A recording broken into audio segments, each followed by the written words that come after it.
Okay, this is my second attempt at my video because I somehow had lost you guys. So howdy, this is Allison from Calgary, Alberta, Canada, and it is the start of the Calgary Stampede. We had sneak a peek last night, and I thought I would do a little sneak a peek at these awesome art decks by artist Cathy Nichols, as well as pull a card from my own deck.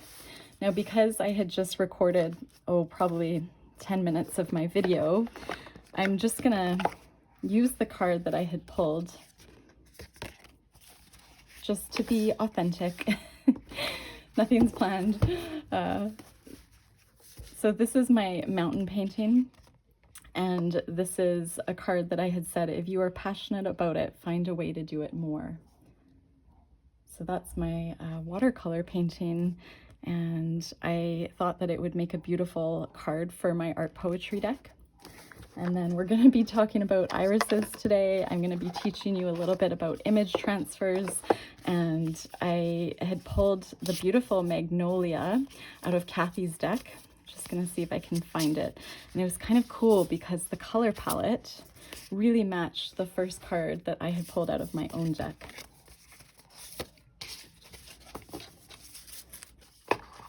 And the magnolia symbolizes, well, Cathy had chose to link the word mobility with the magnolia flower. It feels so funny re-recording a video because those of you that follow me, I do no editing. I don't have time to edit my videos. I don't have the patience. I'm a busy mom, and I do this because I find it very calming. I feel like it really takes my creativity to a new level when I share creativity, and I do these videos in hopes of inspiring others. So it feels weird. I'm not really sure where to start and what I've covered. I get so in the moment that I forget what I've talked about if I've already recorded something. So I'm going to show you, though, Cathy Nichols' other art deck. I believe she has 3, which are available to purchase on her website. I noticed that she had advertised them a couple days ago, so she has restocked them. And this is the art that she chose for the front of her Synchronicity deck, which is so beautiful. And the card that I had just pulled was this one. So I won't do another shuffle today, but we had pulled the card Love.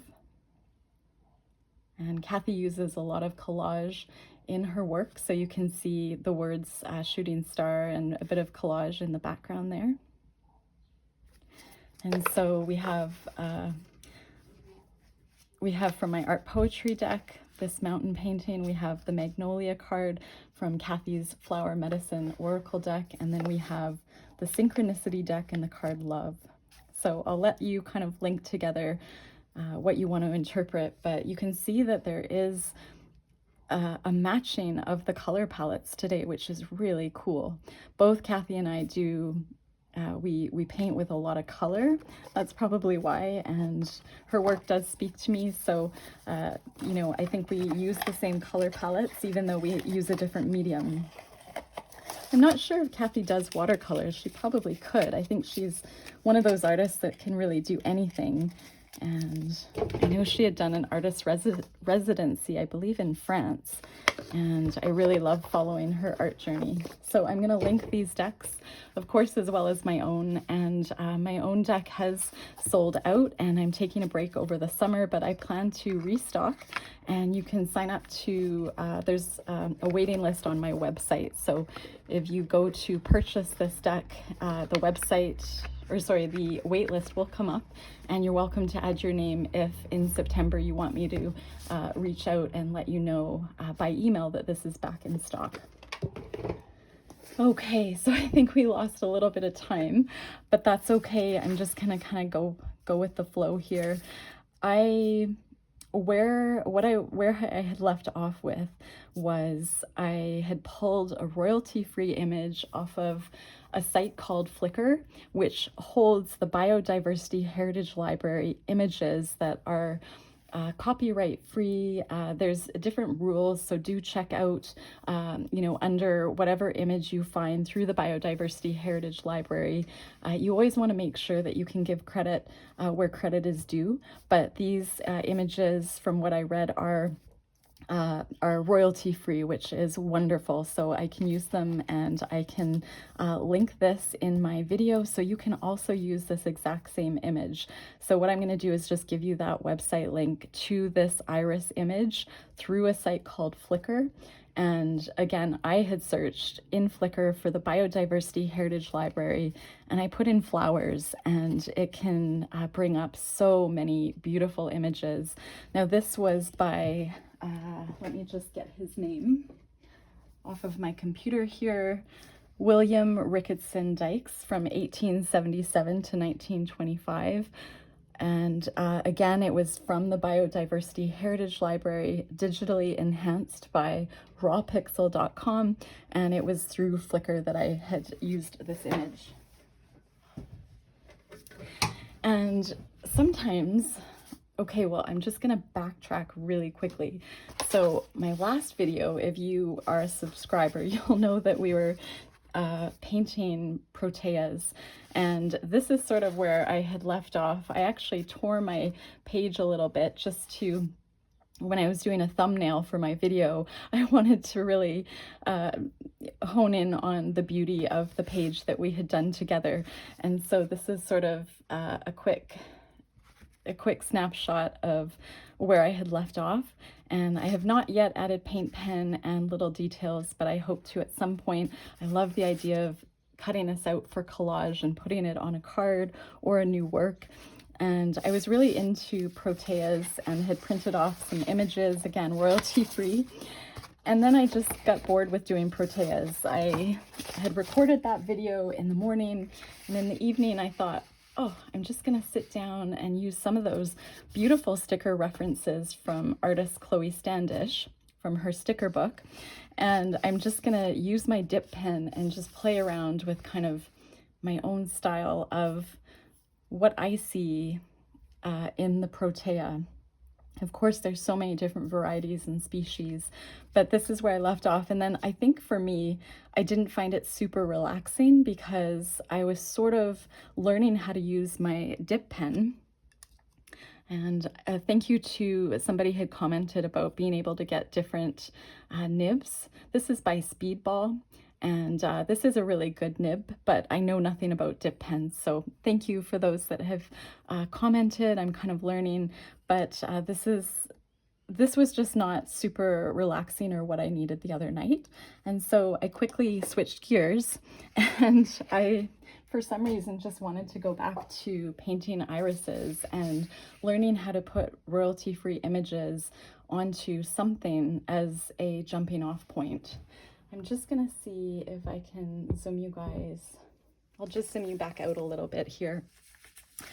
Okay, so you will have the link to these images. You can print off different sizes and save them to your computer. So it's pretty amazing. If you think about it, if you have a little wood panel and you've just been not sure what to put on it, you can find an image that you love, transfer it with carbon copy transfer paper onto that canvas. Maybe you have this painted background on the canvas and it's just calling to have an image. Once you transfer that on, the possibilities are endless, and you can make this image your own. So there's different sizes. Obviously, if you have a color printer, that's a bonus. I don't have a color printer. If you have a large printer, that helps too. But I mean, really, you can do so much with, you know, a standard size piece of paper with that image. And I had also pulled Cathy Nichols' iris card.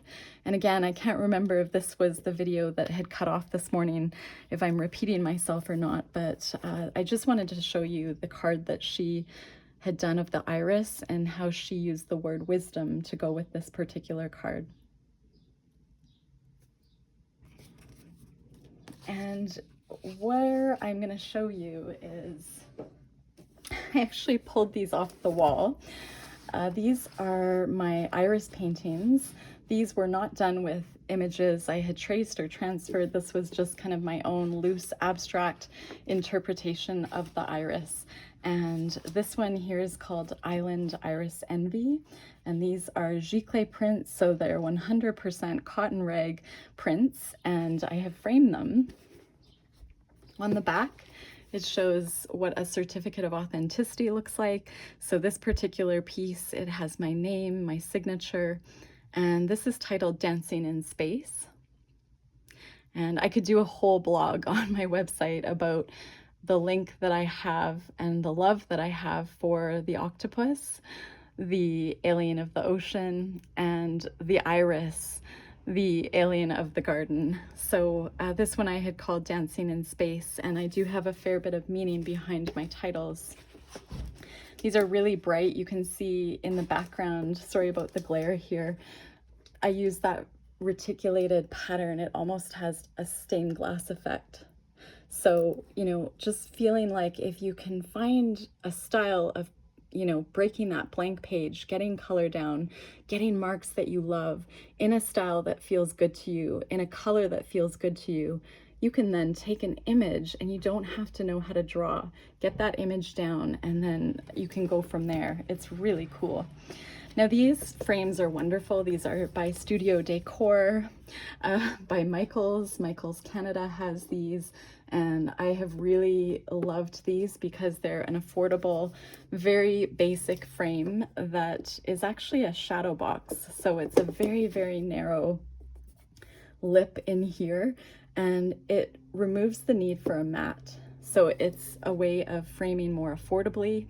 And of course, if you're selling your work and your client wants to upgrade their frame, they can, but this is a great way of protecting your art. It's breathing because it's in a shadow box. And I want to show you something else that's really cool. So these are an 8 by 10 inch shadow box by Studio Décor.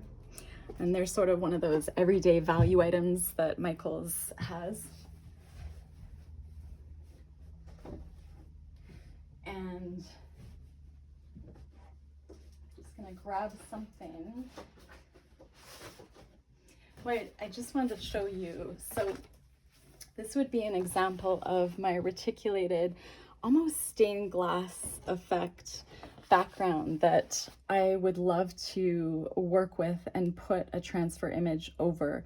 And this is just an example of getting color down, marks that you love, a style that you love, and then you can put that image over top. Okay, but I'm gonna just really quickly flip to,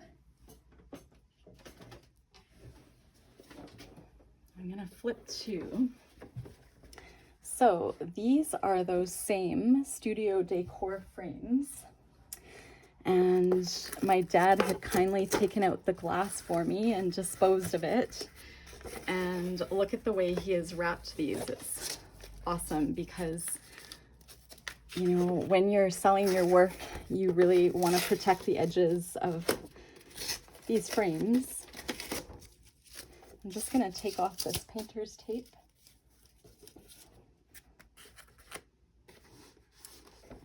It's so funny. I feel like it's like when I unwrap Christmas gifts or wrapped gifts, I'm like, I want to I want to save the paper. My parents always laugh. They're like, just throw it out. It's not going to have a use. And anyways, I probably do end up sitting with it on my table and then I end up throwing it out because I don't use it, but I like to think I'm going to use it. So I don't know if that's like, I think a lot of artists tend to be like that because when you're a creative, you tend to have ideas on how to work with things. Okay, what I'm going to do is show you how I frame this. So bear with me. I'm just going to remove this over something soft so I don't damage anything.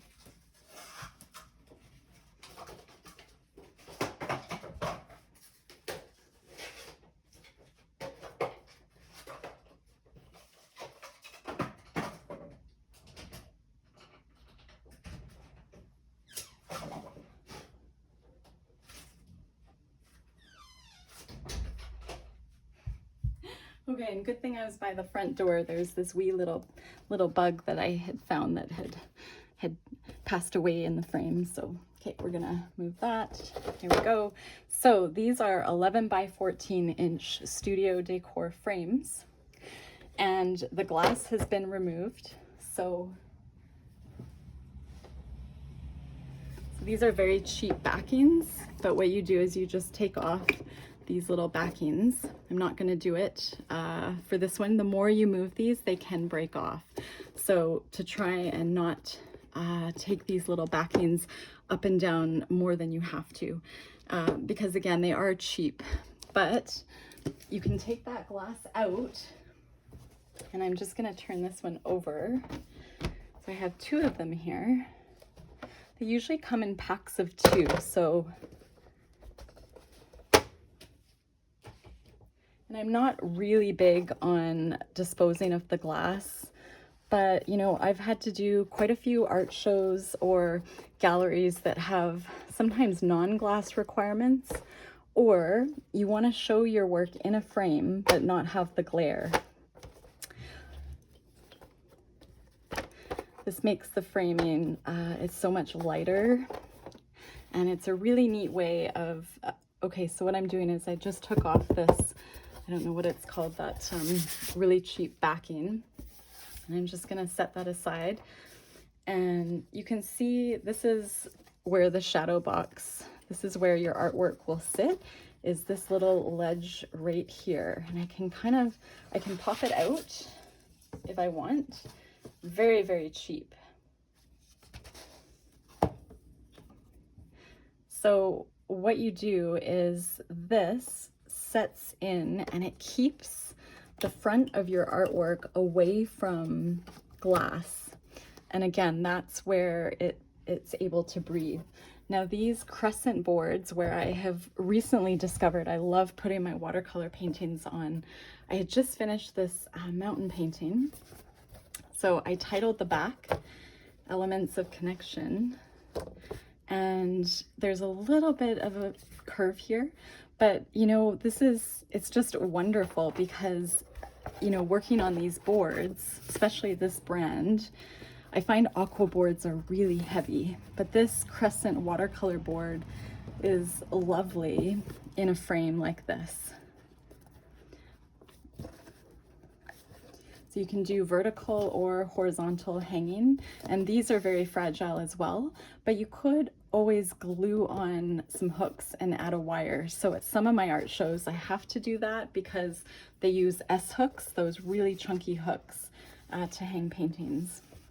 And this video was not supposed to go down this road of framing, but I feel like it can be really helpful whether you sell your work or not.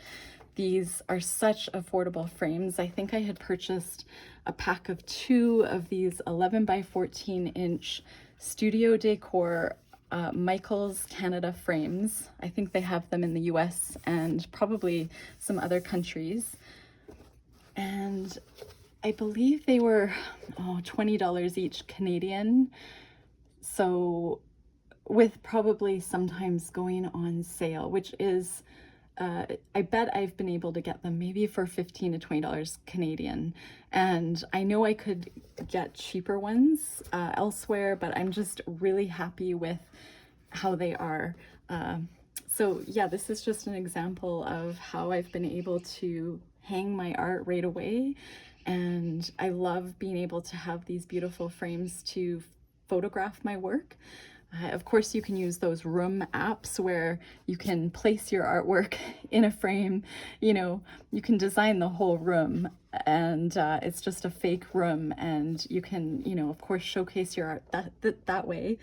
But this is really neat because you can really take the work and put it in your own space and photograph it. And that magpie agrees with me. I can hear him out there. Okay, but what we're gonna do is with these images is I'm gonna show you how to transfer them. And you probably, I don't know if you've seen my videos, if you're a subscriber, you would know that I have done this before, so this isn't really new. But I'm just gonna show you a couple things.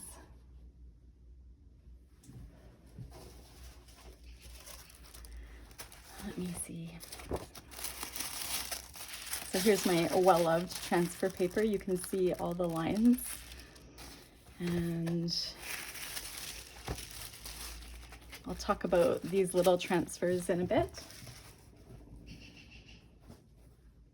Okay, so right now we're just gonna use our black carbon or tracing paper, carbon paper. I believe it's also called, it's typewriter paper, carbon copy paper. You wanna have, this is the side that doesn't have the black on it. You always wanna have this side underneath the image so it picks up what you're doing. Or sorry, so you wanna have the black side.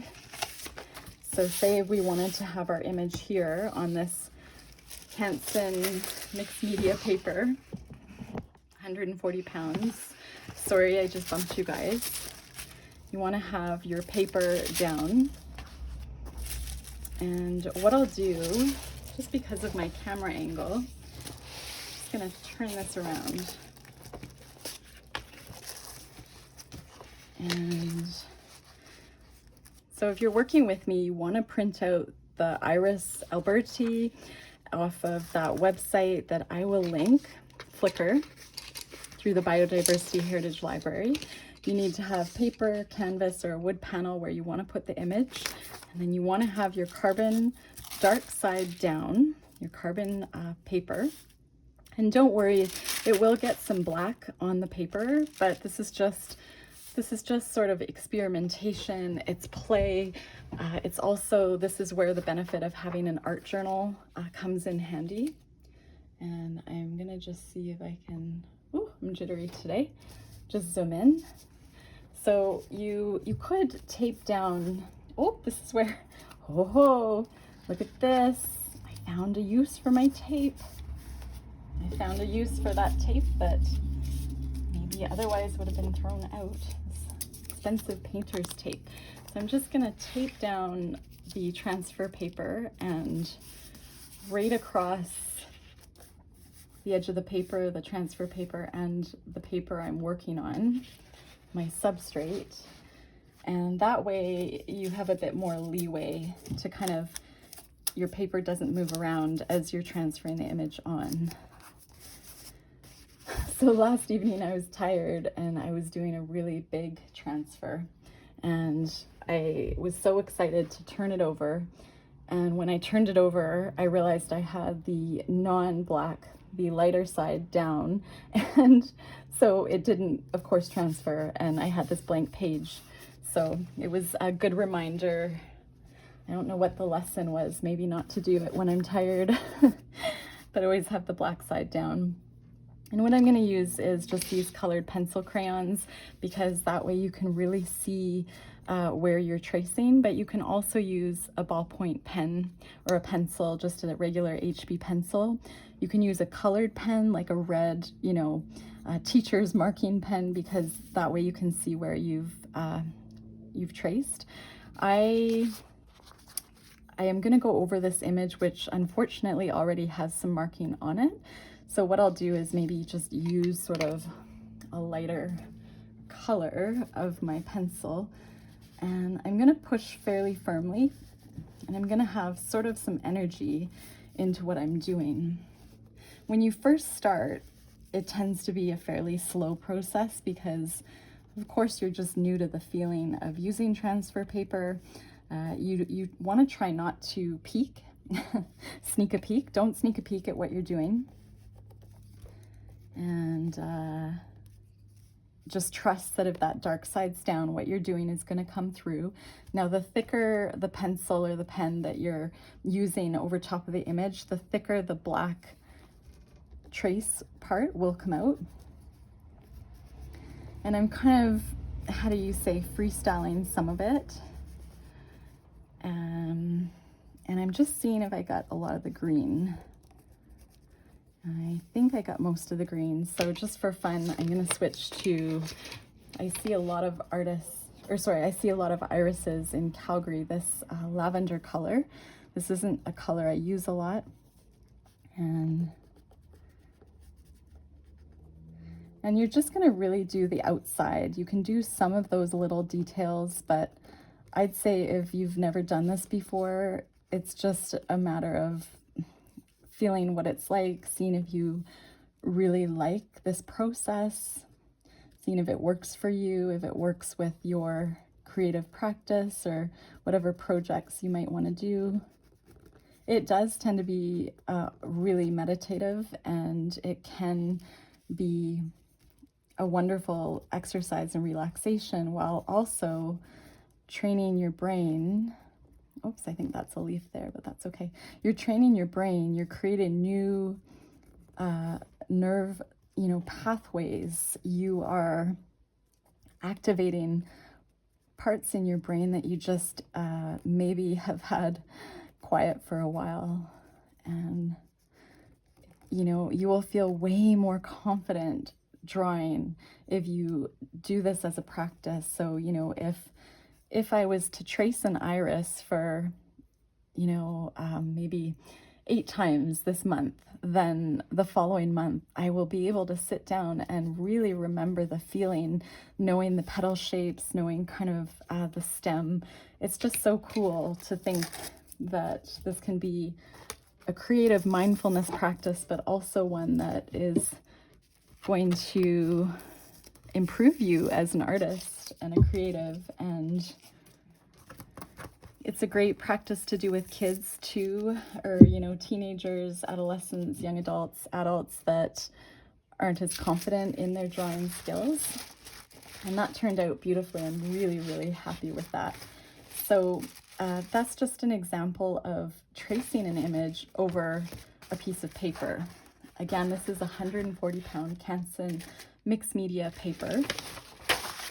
And what I want to show you is the reverse to this. So not to get overly complicated, but for those of you that are subscribers, I get super excited about sharing ideas and techniques, and I want to show you how cool it is to use black paper with white transfer paper.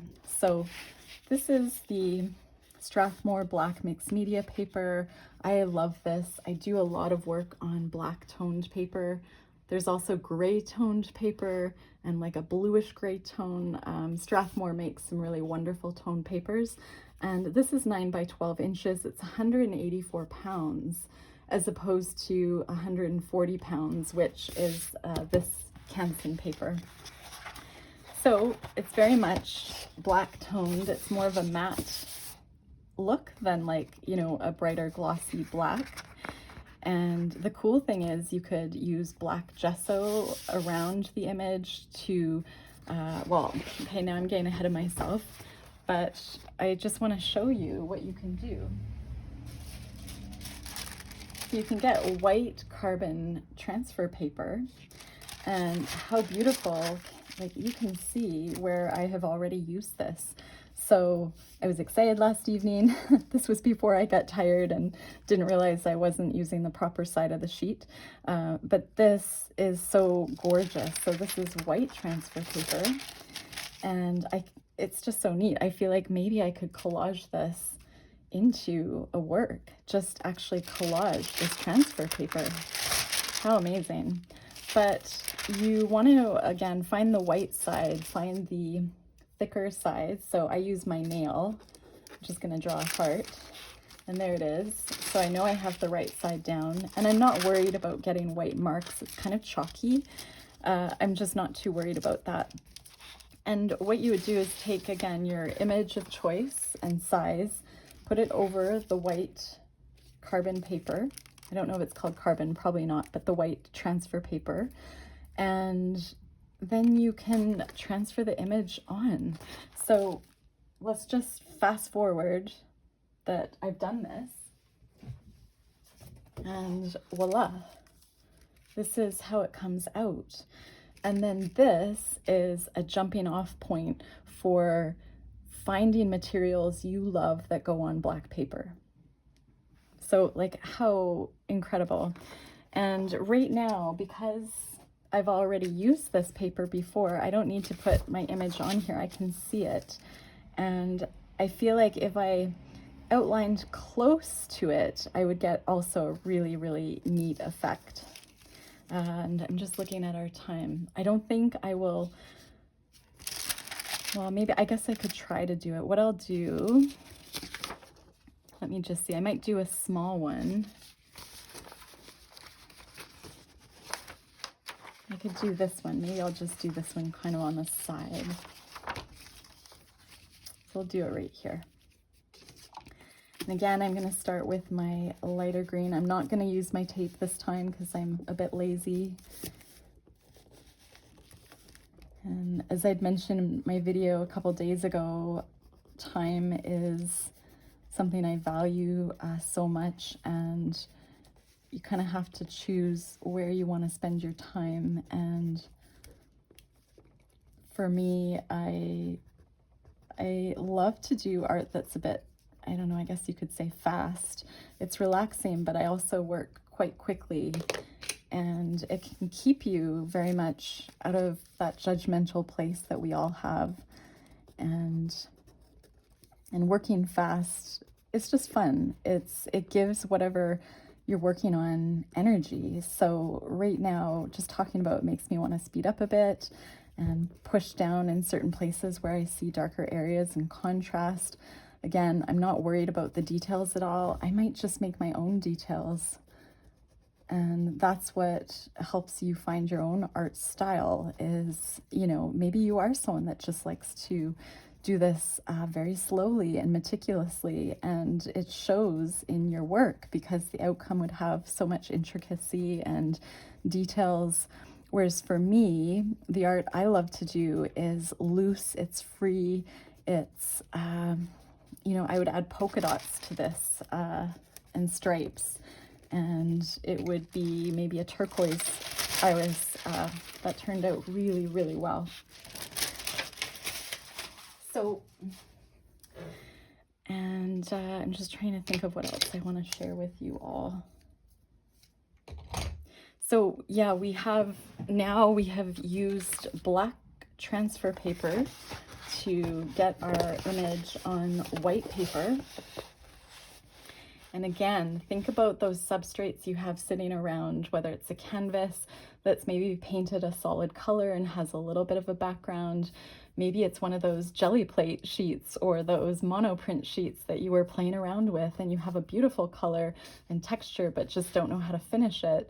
You know, choosing a flower that you love and getting it on a page, maybe adding a word, or, you know, not adding a word, but making it in your favorite color. So there's so many possibilities, and where I want to start right now would be, I suppose, it's probably more likely you all would be working, especially if you're just going to view this video once, you will be working on white paper like me. So I will just finish this by, I'm just going to zoom you out.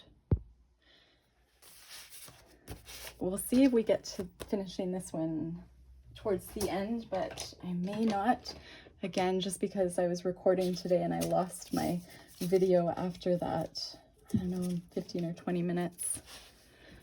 Okay, so here, just see if you can see this.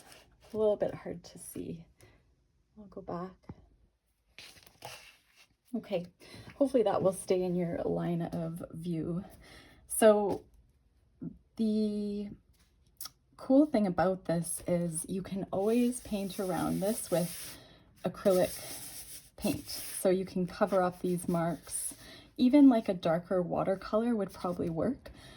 I think it would be really cool to use a permanent acrylic ink.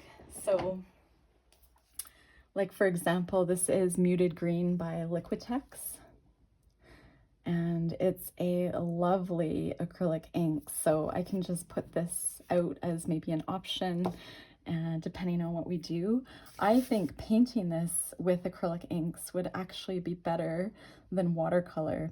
And there's a few reasons for that. So what I want you to do is, if you're working on watercolor paper, you can use watercolors if that's all you have. But if you have acrylic ink sitting around and you're still wanting to kind of learn how to use them, they can be a wonderful option. I'm just gonna see if I can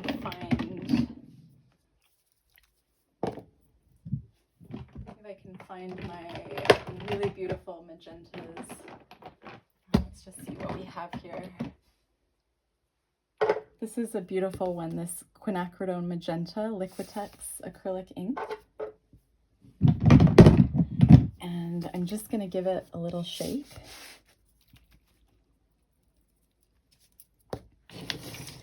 And I'm going to pick one other color similar, maybe a purple. Sorry if I'm moving you guys.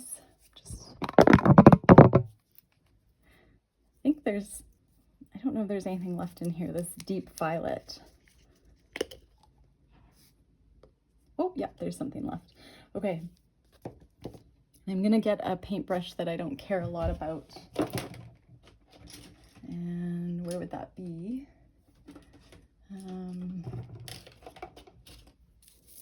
This is just a cheap round brush, synthetic brush. And acrylic inks can be hard on your brushes, so try not to use your really good watercolor brush for the acrylic inks. Before this dries in a blob, I'm just going to go ahead and I'm not going to bother getting my palette, and I'm just going to really loosely kind of fill in some of this area of the iris. And again, not worried at all about staying in the lines. And just really enjoying the color that I'm putting down. And really, again, I work quickly. I want to move to, you know, normally I would have a little palette, but I'm just going to drop this color right on my brush. And I'm going to go in over here and see it bleeding in with that lighter, deep violet. I think that was a stem I just painted, but who cares? That does not matter. It makes it look less like that royalty-free image that we had picked here. It makes it more our own. Whoops. And I have a bit of a natural tremor. My regular viewers know that. I talk about that a bit. And to be honest, I feel like some days it really does. It helps me stay loose, and some days it's worse than others. But I've always, I don't know, as long as I can remember, I've had it. And my brother also has it, and my dad has it. It's just an essential tremor, so I probably shared this story, but when I used to work as a registered nurse, I worked as an RN for over 20 years here in Calgary at all 4 of the hospitals, the children's and then the 3 adult sites. And anyways, when I was doing blood pressures on patients, they would be like, "Are you nervous? You know, it's okay." And it's funny because I think they would feel calmer and have better blood pressure because they thought I was nervous and they were trying to calm me down. And then sometimes I would just play along with it and tell them, "Oh yeah, I am. I'm, you know, just feeling kind of like I just want to do things right and do things well." And and really, I just didn't want to get into explaining having an essential tremor, which is benign, so not worrisome and not a neurologic condition. Anyway, I really shouldn't drink coffee at all. And I'm not telling you what I'm doing. Muted green, and it's a beautiful, beautiful darker green, and I'm gonna let it touch this purple. So right now I can't tell if this is part of the iris petal or stem, but I don't care. Just gonna let it blend, and it's making a really pretty, almost like a Payne's gray, a grayish blue.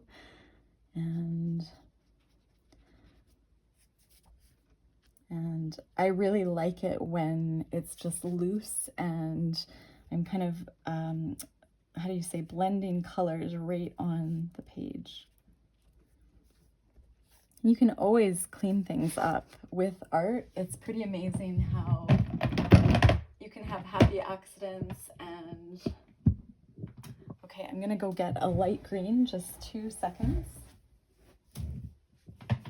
Okay, let's see what I have. Just made me think of my son. Oops, oh shoot. Are you guys?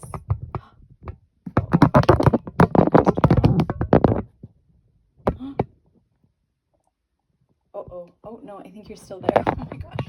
I'm sorry about bumping you. Hopefully I didn't lose you. I do think I'm in need of a new phone. Okay, I think you're back. So yeah, my son, he's pretty cute. I'll be like, just 2 seconds. And then he'll be like, 1,000, 1,000. Okay, it's been 2 seconds. And I'm like, no, I meant like 20 seconds.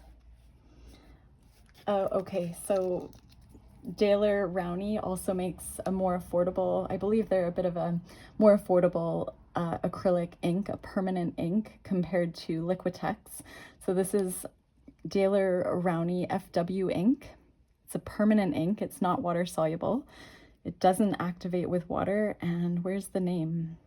Dark green. There's several different languages. So, and then I see that this is drying. Again, that's the benefit of when you work fast and if you have all your colors that you want to use out, that helps. And so I'm just going to put a little bit more on my brush.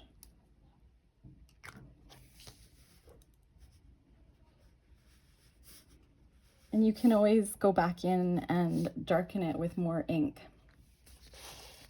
Sometimes I get lazy and I like to just drop the ink in, especially if there's more water. So that's a happy accident, and I'm just going to turn it into sort of a stem. And this one, just pull it out a little bit. And then here, that green is really pretty. It's almost like a Kelly green, that dark green by Daler Rowney. And if I had a really, really light green, I would have used that. But what I think we can do now is I almost want to switch over and let this dry. And no, I'm not done yet. I just want to, oh shoot. That's how I lost you before, just a moment. My acrylic inks are right under a blanket that's holding up my tripod, so sorry about that. Hopefully you guys will still like me. Okay, so I'm gonna just clean off my brush. And our emergency water restrictions have been lifted, which is great. So I just always try to put as little paint down the drain as possible and use as little water as possible when cleaning my brush. I do recommend using a little bit of warm water and soap and kind of getting into the bristles if you've used a brush that you want to salvage that maybe you used with this acrylic ink. And just for the purpose of me not bumping my camera, I'm gonna grab this Sulfur Yellow by Beam Paints. Now this is watercolor, so it's water soluble. And I'm just gonna add it in over here, just where that area was still a bit wet, and just blend it in, just to add a little variety in there, just that pop of yellow. And we can go over this with paint pens, and we can carve out this beautiful image with acrylic paint. And so many possibilities, but I'll just leave this one here for a moment.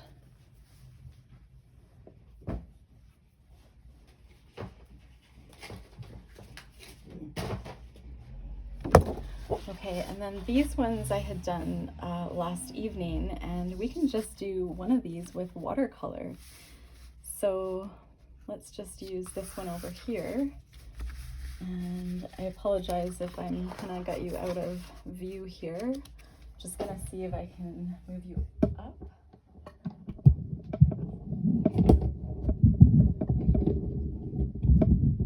Okay, there you go.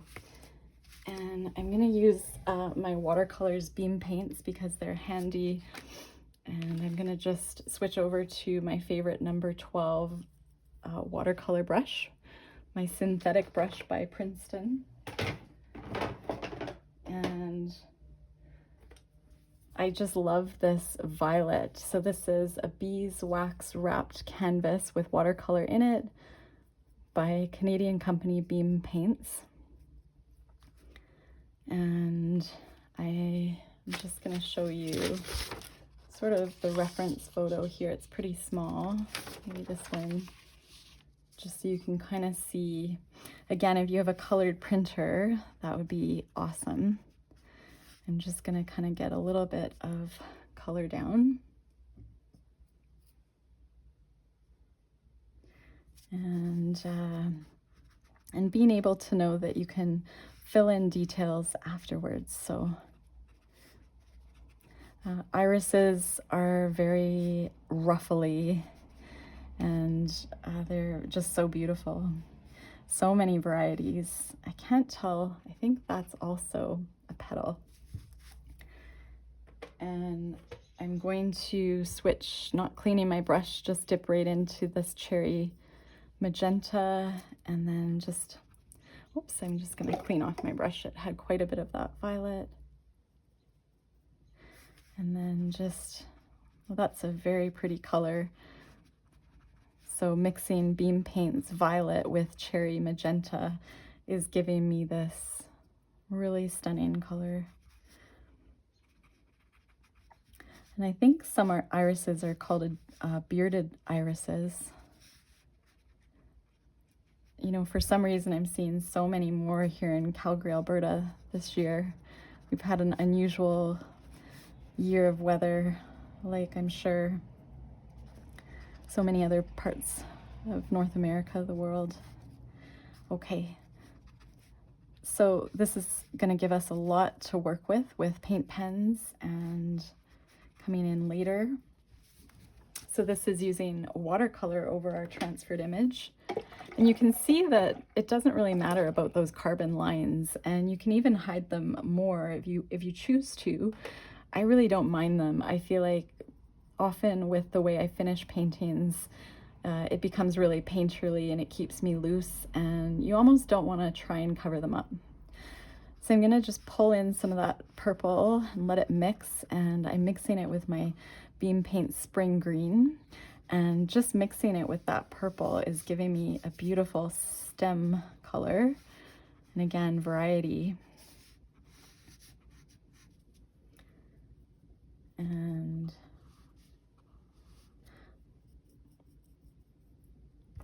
I can no longer see what time it is on my phone, and I do have a commitment shortly, so I might have to pick up or sneak in to see what time it is. Or I suppose my computer here, let's just see, we'll have the time. Okay, so I'm just kind of filling that all in. And I love to use a variety of greens. So this one here is called Pine. I'm just gonna activate it and just dip it in, just be really loose. Let my tremor do the work.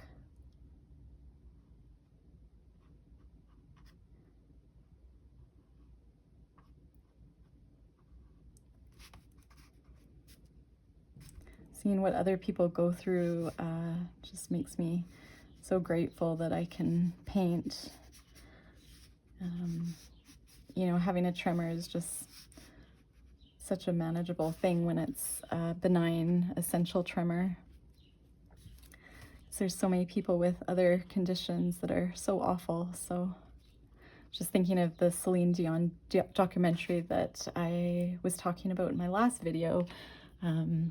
Celine Dion, titled I Am Celine Dion. I think it was on Netflix. It was amazing.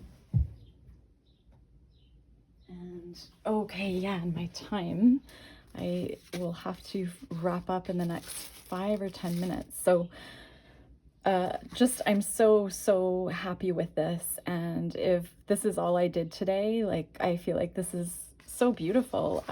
Just whether it's putting it in a frame or, you know, just leaving it here and then deciding, you know, is there a color that you're really just wanting to put around it? I'm almost feeling like a beautiful turquoise. So you could do, I think of this robin's egg, and this is such a gorgeous turquoise, and then just like kind of letting some of the areas bleed. Look at that bloom, isn't that beautiful? Just the way it's blooming out, and getting that color down around this iris. and just not caring a whole lot about where it's blending.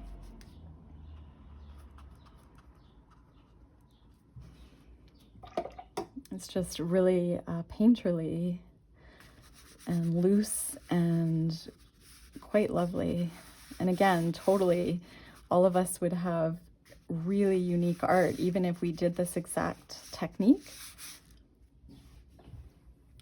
You could just do, say, the one side in one color, or you could do the other side in another color. But I love the idea here. I'm just gonna pull some of that up. And I'm working on really affordable Artist Loft right now. This is their 140-pound Artist Loft watercolor paper, which is, it's not really my go-to, it's just very affordable. I love to use it when I do watercolor with my son.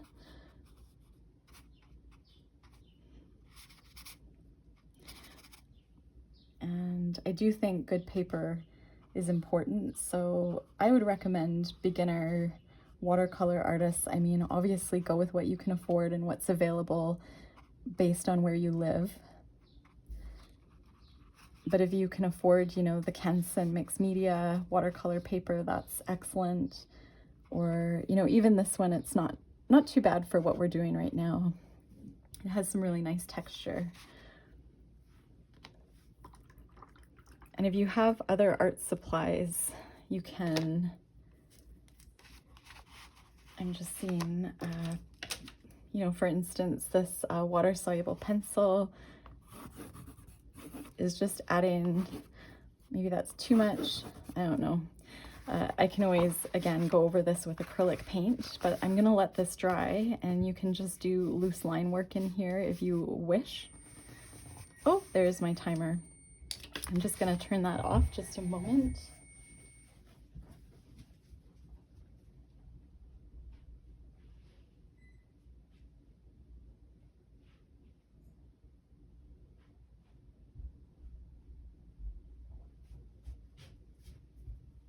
Okay, so I really like what we've done today, and I hope I've inspired you in some way. There's just so much more we can do, and you know, you could use gouache, which is watercolor and acrylic sort of combined.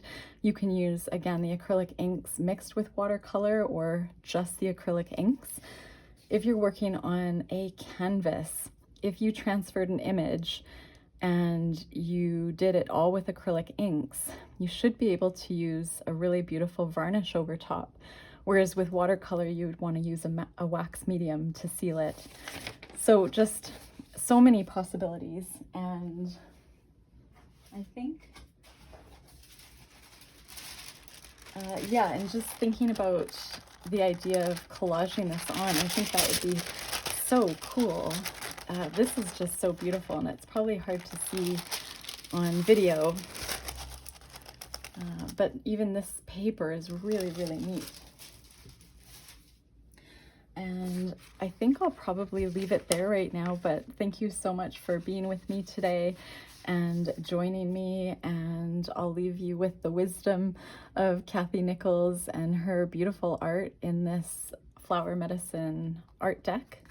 And yeah, I will look forward to seeing you all soon.